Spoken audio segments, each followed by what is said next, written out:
1998, you're playing for York City in Div 2, and then you make the massive move to Manchester United. You're good story. The team you supported as a boy. Well, you still were a boy at that stage. Talk us through how that move came about. Well, they'd been watching me for a few months. The youth team manager at the time, Derek Bell, told me that the United scouts had watched me in a reserve game. I'd scored 4 goals. We'd won 4-0. I used to be a striker back in the day. He told me that earlier. How are you a striker? You never had pace. I know. Well, I could though. finish, but until I got a little bit older and I couldn't score. But yeah, and I played a first team game against Fulham actually, and I had an absolute terrible game. And Alan Little pulled me in after the game, thought I was going to get a rollicking, and he said, Alex Ferguson's been on the phone, he wants you to go on trial next week. Are you interested? I thought he was having a laugh, and anyway, ended up to be true. Went for a 4-day trial, training with like Giggsy, Becks, people at Schoolsy. It was. And how old was you? Just before I turned 19. What was that like? You being a United fan, that's like you've skipped almost everything, gone right to the top there, and then almost going on the same training pitch as Scholesy's Kings of the world. What was that like? Picture. It's the best one we can find, mate, if I'm honest. Is that you? Yeah, it's terrible. It was surreal because obviously you watch Holland players on TV, week in, week out, and to training with them is crazy. And I just remember thinking, a 4-day trial, just go and enjoy it. And a few weeks later, they paid $500,000 for me, so it was a dream come true, really. So was that a trial basis you went? And yeah, so they'd been watching me for about a year, playing for the reserves and playing a few games for the first team, and then they asked me to go on trial for 4 days. And after the 4 days, Alex Ferguson was pleased and ended up signing me a couple of weeks later. The step up, outright. How did you find it training with them? What was you like at first? To be honest, Jimmy, you know what it's like. At first, I thought there's no chance I'm going to be able to make it either because everything was so much quicker. When the players, the first touch, and I thought, I'm going to be struggling here. But the more you get used to it, the more you settle into the environment, it got easier and easier. And then, I felt like I could do really well there. And then 3 years later, I realised I probably wasn't good enough. I had to move on.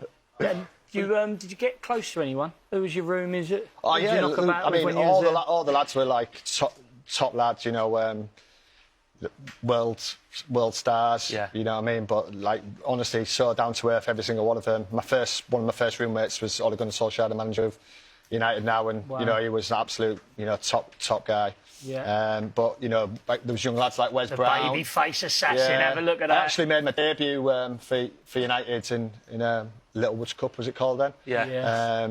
With Ole Gunnar Solskjaer, I played it front, set a goal up, and got a man at match on my debut. So it was crazy. Yeah.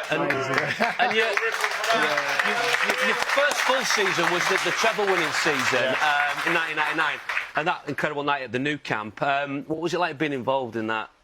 Scary. Yeah. I always remember it was out of me and another lad, John Curtis. You remember John Curtis? Yeah. To be on the bench, and I think we were both obviously thinking it's going to be one of us, and both a bit nervous. And when we got to the Nou Camp, my shirt was out there. I knew I was on the bench. I was absolutely buzzing. But then when I was on the bench on the actual game, and it was going through, I was like absolutely. Was there a point where you thought you might get on? Yeah, well, I think it was either 1-0 or 1-1 at the time. I think Nicky Butt got a little injury or something like that, and I thought, oh no, please don't put me on. I'm going to lose the Champions League for United. It's going to go messy. Yeah. But thank God, I think Teddy scored the winning, didn't he? Yeah. And then you made the decision. I think you were 22 when you had to knock on Sir Alex's door and say, I want to leave Manchester United. Okay, so where did you find the courage to do that? It was the worst day of my life. Yeah. I think I spoke to Mum and Dad about it. I needed to start playing games. I'd only made 34 appearances, over 3 years. I think they just signed Van Nistelrooy, Veron, players like that. Yeah. So I was thinking, there's no way I'm going to play. And I think I went to knock on the boss's door about 3 times. I went to knock, walked away. 10 minutes later, walked on, knocked away. And then eventually I knocked on. He said, sit down, son. And I said, I'm thinking about leaving. I need to start playing. He said, I want you to sign a new 4-year contract. I walked out. I was thinking, I've asked to leave and I've got a new contract. But then he really wanted me to stay. So he must have still fancied you then as a player. player. I think he liked me, but I knew deep down I probably wasn't good enough to be at United and play regularly. I needed to just go and start playing games. When you get to 22, you just want to play football. And I went back in, a couple of days later, and he was sound, and eventually followed Steve McClaren to Middlesbrough.